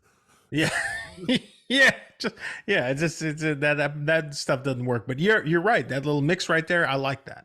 Yeah, that worked. And then when she comes, I had to leave that little clip in there. When she goes, "What the fuck?" I was like, that was pretty much my reaction to that scene. Indeed. What the fuck, indeed. All right, let's go best scare. Because there were some pretty effective scares in this movie. So what was your favorite scare in The Pope's Exorcist? You know what? Like, it's not. There's a bunch of weird little like kind of moments. Like, I don't know. This movie again. I think it leans more on the adventure stuff. But the scares, the one that got me was the flying priest. So they call in a priest at first because the kid goes, "Bring me the priest." They don't know he means a specific priest, so they just send any old priest in there. And it's a great like kind of a classic shot setup. The priest walks into the room and he's like, "I'll take care of it." And he goes into the room, and the mom and the daughter are standing out there, and then out of nowhere, wham! The priest comes flying out of the room and hits the wall, and they're like, "What the fuck?" Like it was just a great like kind of classic little, not even jump scare, but just kind of maybe a great sight gag. That felt very 90s. Like that felt very like he goes in, he's like, don't worry, I'll take care of this. He just comes flying out of the room, smashes into a mirror and falls to the ground. You're like, oh shit.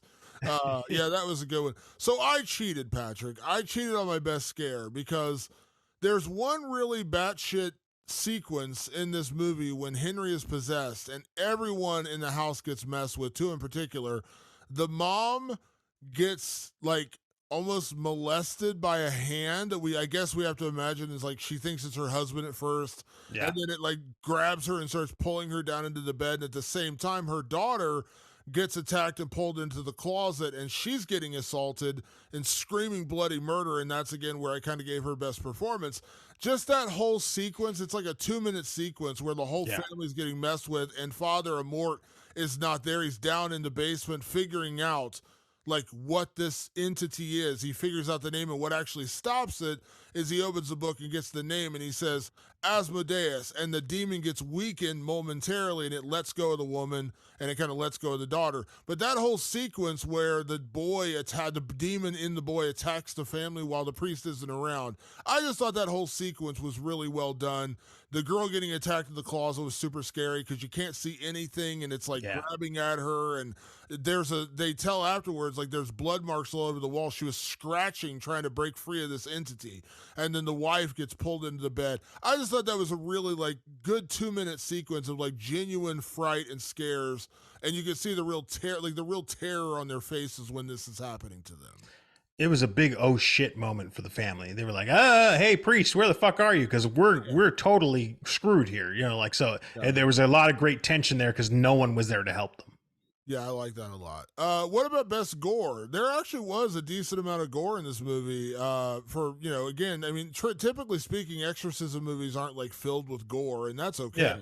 That's not really the purpose of a lot of the exorcism movies. But what was your favorite gore in the Pope's Exorcist? Maybe it's a little too on the nose or obvious, but there is a moment where we flash back to Henry's being in the car when his dad was killed, and his dad was fucking like impaled by like a piece of rebar or something. I think it's the goriest moment in the movie. There are certainly like more intricate moments, but something about that moment was highly, highly disturbing and a really good bit of gore. Yeah, that was a good bit of there are some troublesome CGI effects in this movie, digital effects in this movie, but that looked practical and it looked really good. Like that was whatever they did with the makeup in that role, that was pretty solid. My favorite gore, which we talked about earlier, was one of the scenes that made no sense, but it was a good jump. It was a good like what the fuck moment. It reminded me of Paul Rudd in I Love You Man when he's playing that poker game with Jon Favreau and he's like in your face and vomits all over him. The Pope is in his deathbed, like laying there about like half dead, trying to they're pulling off the oxygen mask because he's trying to tell them to reach Father Gabriel. Like that's the moment where like they're trying to get him on the cell phone to get him to Father Gabriel, but he never does. But he pulls off the mask and he's trying to say something, and the one kind of cocky, kind of jerky priest that we meet earlier, the bishop or whatever, he just full on vomits blood all over this dude. It's like full on projectile vomit of blood. And it's like it reminded me of that scene of Paul Rudd and Jon Favreau. Just like in your face. The priest just full on vomits blood all over this guy. It was a very like comical amount of projectile vomit. And it was blood too. I'm like, the priest is, or the Pope is very sick in this moment. Like Yeah, whatever's going on with the Pope, he's very ill because it was just this giant projectile vomit worth of blood. And I do appreciate this movie. Like, and I think in the little scenes like that, scenes with Amort on his scooter zipping around town, like they kind of take the piss out of themselves a little bit, and I kind of appreciate it without them hammering it over the head and having like a wink and a nod to the camera. They do some wild shit like that every now and then in the movie. I kind of like that. Yeah. Patrick, set up our next category because this was your idea, and I love this idea. Can you set up the next category for this movie? I mean, listen, we're talking about an exorcism movie, so there got to be some freaky exorcism shit. That's the name of this category, freaky exorcism shit. Because don't come at me with an exorcism movie when something fucked up doesn't happen. Something fucked up's got to happen. And so for me, I did pick. You mentioned it earlier. The scene where the mother is getting dragged into the bed. I love how that scene just kind of starts out. She's laying in bed, and then this just kind of big man's arm kind of wraps around her, and you're like, she definitely ain't on a date. I know that's not happening. So why is that arm there? And you never really see it. They never cut over to it. And then they kind of switch angles a little bit, and you see that the arm is coming from inside the bed, and it's pulling her into the bed. Very like almost Nightmare on Elm Street when fucking Johnny Depp's getting sucked into the bed. It was kind of a little bit like that, and I was like, damn, I like this. It struck me because I haven't seen that I can remember in an exorcism movie. It reminded me a little bit of Poltergeist, where the little boy gets pulled into the tree, where the tree attacks him and it starts sucking him into the tree. It kind of reminded me of that a little bit, where it was like this hand is here, and then like it just grabs her, puts its hand over her mouth, and starts pulling her down into the bed. It was a really cool little twist, a little effect. I like that a lot. So my freaky exorcism shit that I actually already mentioned earlier, I just loved it, was, and again, what I wish they had done throughout the entire movie, was the people that the priests had sinned against talking to them through the demon. Yeah. The woman that the priest had an affair with, she like starts taking off her clothes and she's talking to him and tormenting him about it. And then the girl who ends up committing suicide, who Father Amort kind of downplayed, just dealing with her own mental illness, and it wasn't anything else, and he regretted that he never stuck around to truly help her. Those two scenes where they're kind of seeing visions of things, and we see the girl like literally jump off the balcony and kill herself, and she at one point bites the head off a cardinal, which was part of his World War II memory, where his other soldiers died, and he remembered seeing a cardinal there. That was really cool. And then the other priest like trying to like see the woman, and she's like disrobing and like basically torturing him to like you did wrong when we had sex, and it was just, that to me was really cool. And it was that also is like the true definition of like messing with the priests, and I enjoyed that part of it, and it was a nice little way into that was something different with the demon. No, absolutely. Yeah. I think it almost kind of reminded me a little bit of, oh fuck, I just had it on the tip of my tongue too. Okay, never mind. I'm gonna forget what it is, so I won't bother with it.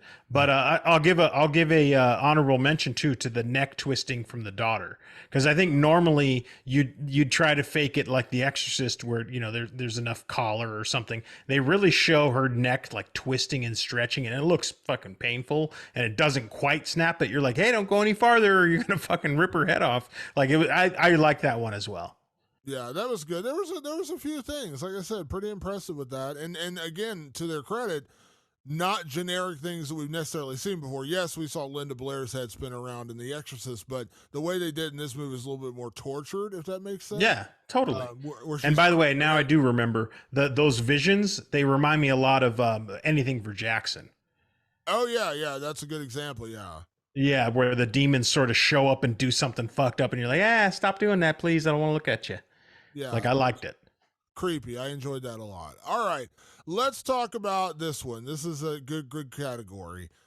Do exorcism movies need to go hard? Can you explain that real quick, Patrick? What does that mean? Do exorcism movies need to go hard? Yeah. So, I wrestled with like, I'm not going to say that I loved this movie. I'm saying I was pleasantly surprised by this movie. but it did feel very almost at times studio safe. It never went quite hard. Why The Exorcist, I think to this day, is still revered as one of the greatest horror films ever made, maybe one of the greatest films ever made, is because it was willing to go so far that it stuck with you. I don't know that anything in this movie is ever going to stick with me. And so I asked myself, like, do exorcism movies need to go to a place of true discomfort? I thought Talk to Me did it, with Riley getting his fucking face bashed in and all that shit. Like it's stuff that you're just like, damn, that's really heavy. It's really fucked up. And so I wonder aloud if I would have loved this movie more had those scenes where the family's being tortured go even farther. But I felt like there was sort of a studio vibe in there that was like, no, we don't need to go that hard. But I don't know, maybe I would have liked this movie if some of those scenes would have been so disturbing that I'd be kind of quivering in my boots right now talking about it with you. Here's what I'll say. I'll kind of go on two sides of this. I'll defend the fact that you don't necessarily have to go hard in an exorcism movie to make it work. And why I say that is a great example is The Last Exorcism, which is one of my favorite exorcism movies that I mentioned. It's a found footage movie. It's rated PG-13. And that movie is freaky as hell, and it's scary, and it's a really, really enjoyable film. PG-13. I think isn't The Exorcism of Emily Rose? That's also PG-13. It might be. I can't say for sure, but it might be. So in that regard, I will say that you don't necessarily need to go hard if you do it the right way. So I'll disagree on that notion. Now I will say that you can play it safe. And while I don't think this film necessarily played it safe, I thought the scene with the little boy grabbing his mom's breast and saying, you never breastfed me, that was pretty creepy and very, like, very off-putting in that moment. But yeah, I think there were scenes where they could have gone a little bit further. I mean, this movie was rated R, and it didn't feel like they pushed the boundary too far into that. It felt more like some of the gore scenes and some things like that. But yeah, they could have gone a little harder in this movie. I'm not haunted by this movie the way I was haunted by The Exorcist, or let's say I just watched Rosemary's Baby the other day, which is a different kind of possession movie. But that movie, there are scenes in that movie that haunt me, that absolutely freak me out to this day. I didn't really feel that way with this movie, and so I'm kind of two minds. Like, does it need to go hard? I think it depends on the film. Yeah, maybe it does. I mean, this film has plenty of plot to keep you on the hook, so I think it doesn't necessarily need it. But I wonder if, like, this movie will eventually kind of fade into the background for me because nothing in it truly sticks with me. None of the disturbing stuff. Like, some of the bad stuff might stick with me. Like, oh, remember how that kid was pantomiming like he was Ralph Anderson, like that. Like, I don't want the bad stuff to stick with me. I want the stuff that really, like, cuts to the core to stick with me. And I felt like at every turn there was an opportunity to go 2 notches higher, and they didn't. Maybe there is a director's version. I don't know. I mean, Julius Avery is known to go pretty hard, so I'm curious how he wanted to go with it. I think part of it's because they had that R rating and they walked up to the line and they didn't cross it. You know what I mean? They walked right, like the when we talked about the scene where the whole mommy's breast milk thing, and the scene where he's like telling Father Gabriel, "I'm going to fuck you." Like, they could have taken that to the next level and made it truly, utterly disturbing. But they chose to walk right up to the line and then stop. And they were already an R rating, so you're kind of like, why didn't you just decide to go all the way and make it fully disturbing? Again, it's the movie. They had the R rating, they could have done it. Whereas The Last Exorcism, they didn't really need that. The Exorcism of Emily Rose didn't really even need that either. No, not really. This movie, they had it. They had an R rating. They walked up to the line, and then they just kind of sat back. And you kind of feel like if they would have just taken a couple more steps. So that's why I say, do exorcism movies need to go hard? Not always. But I think in this movie, in The Pope's Exorcist, I think this would have benefited from taking a couple more steps over the line. Because part of these movies, part of the genuine terror of these movies are the uncomfortable moments you feel. You absolutely feel uncomfortable watching Reagan stab herself with a cross in that movie. That will stick with you I saw that will stick with you forever. You will never forget that scene. You'll be in your deathbed when you're 80 and someone will show you a crucifix. You'll be like, oh my God, that's what Reagan stabbed herself with. Yeah. This one didn't quite have that. No, I think you're right. I think this it's just what this movie is missing to make it something where I'm like, I think you need to see this. You know, like or even like maybe you don't need to see this because it's too heavy. Yeah. I agree. Yeah. Next category, remake, sequel, or leave it alone. This is the category where we basically take whatever movie we're reviewing and we just have the premise. Should they remake this movie? Was it close to being good? Maybe they should remake it. Or maybe it's an older movie. They could remake a better version in modern times. Should they do a sequel because there's enough potential for another movie? Or should they just leave it alone? Is it good as it is? We don't need to see another one. Now, to be fair, I want to throw this out there before we start. Pope's Exorcist 2 is already in development. They've already started working on this. It's in the works. As soon as this movie made $77 million on an $18 million budget, they're like, we need a sequel.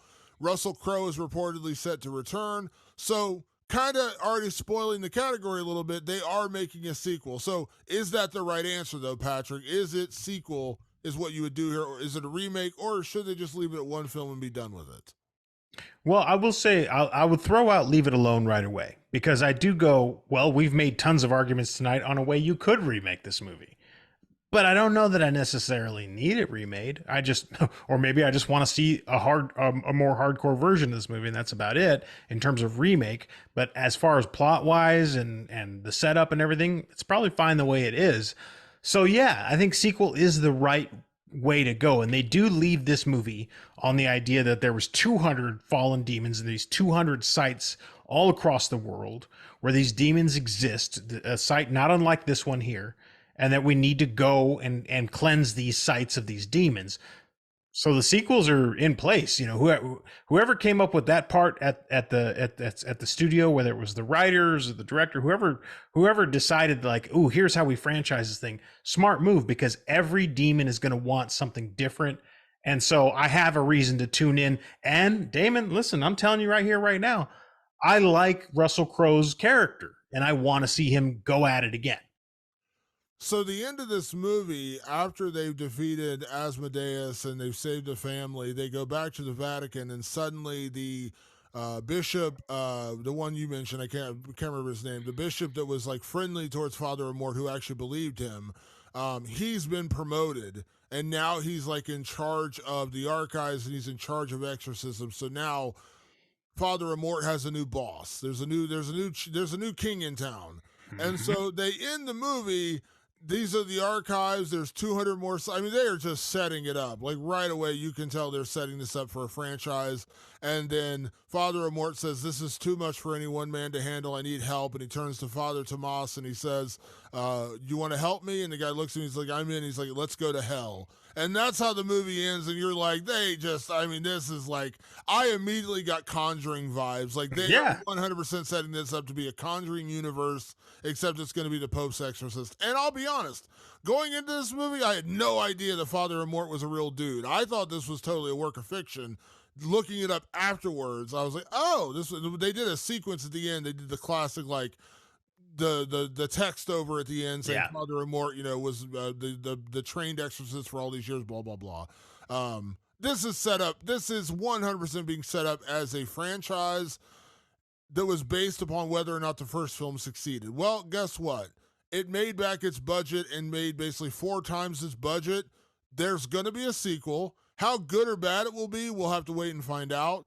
But yeah, as soon as they said, we're going to continue to investigate all these other demons, do you want to go to hell with me? And I'm like, franchise, like that's what they're setting up. And I didn't mind it. Like, it felt like The Mummy. It felt like National Treasure. It felt like that kind of adventure, treasures hunting movie, except they were hunting demons.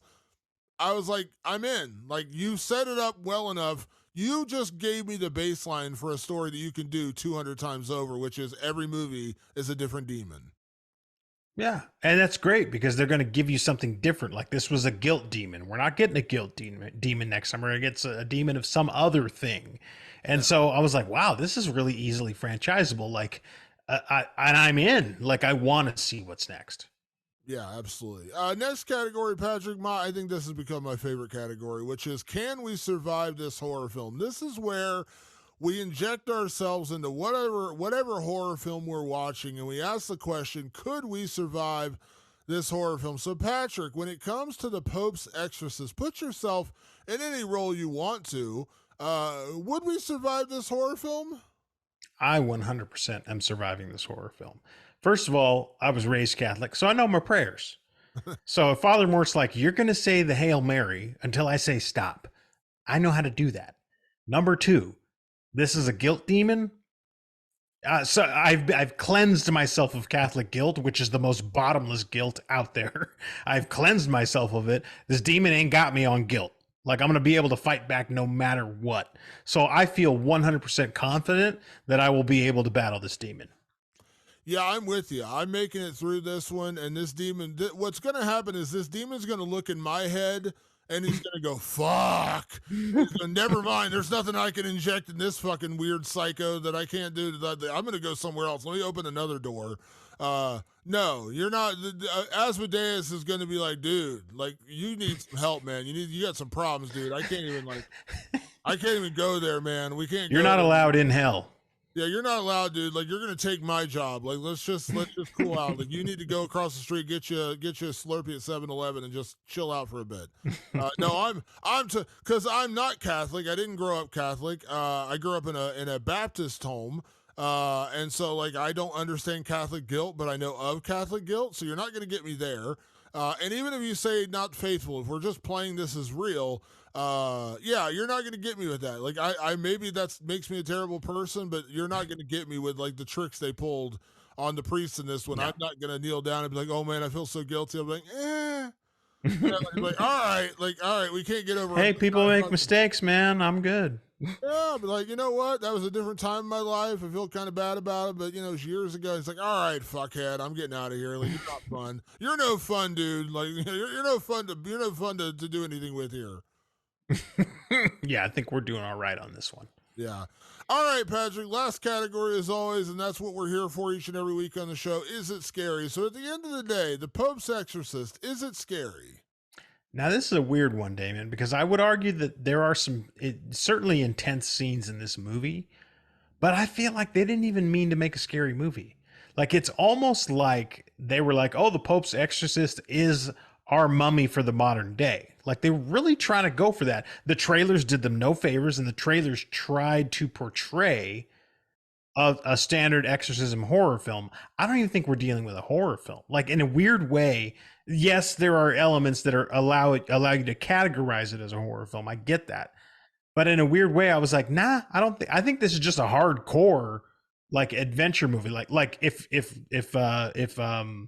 National Treasure was rated R. I disagree because the subject matter makes it horrific in and of itself. You know, the subject matter, you're not really going to get an exorcism film without there being a lot of horror elements. And I would say, if you're into exorcism films and you like that genre, which I love that genre, I would say it teeters on scary. I wouldn't say it really crosses the line into like where it's truly terrifying. And as I said, this is a film that could have gone harder to where it really feels disturbing, and you would have left the theater feeling a little uncomfortable, because that's kind of what you want in these films. Not necessarily that they're scary, but they want to leave you uncomfortable. And this film didn't really necessarily do that. But as you said, I don't know that that's what they're going for. Right. I don't know that they were trying to make it uncomfortable. So I would say it teeters on the line. There are scary moments. The attack scene I talked about with the mother getting pulled into the bed and the daughter getting, basically attacked and assaulted by some unseen force. That's kind of freaky. There's some, like I said, the moments when the past sins are kind of tormenting the priest. Those are kind of freaky.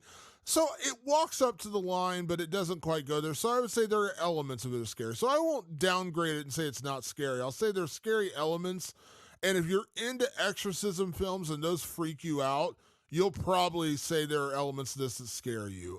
As we said earlier, they could have put, we're sick fucks, Patrick. We're twisted. Yeah.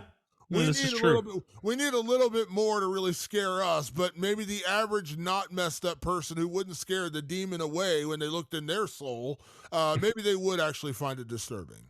If you were raised Catholic in the 1980s, this ain't shit. It just ain't. But there's plenty in here for people to get freaked out about. But I just think they're not even going for that. I think the movie's not even going for it's truly scary. They're going for intrigue. They're going for discovery and mystery and a little bit of terror mixed in. Like that's kind of the special sauce on top. I keep comparing it to The Mummy. The Mummy has horror elements. The Mummy absolutely has horror elements, but it's obviously much more of an action adventure movie. I love The Mummy. The Brendan Fraser, Rachel Weisz. I freaking love that movie. And I would say this has a lot of elements, shares a lot of the same DNA. Is it as good as The Mummy? No, it's not as good. That's a classic. The original Mummy is amazing. But does it share a lot of the same DNA? Yeah. And that's what I enjoyed about this movie. Absolutely.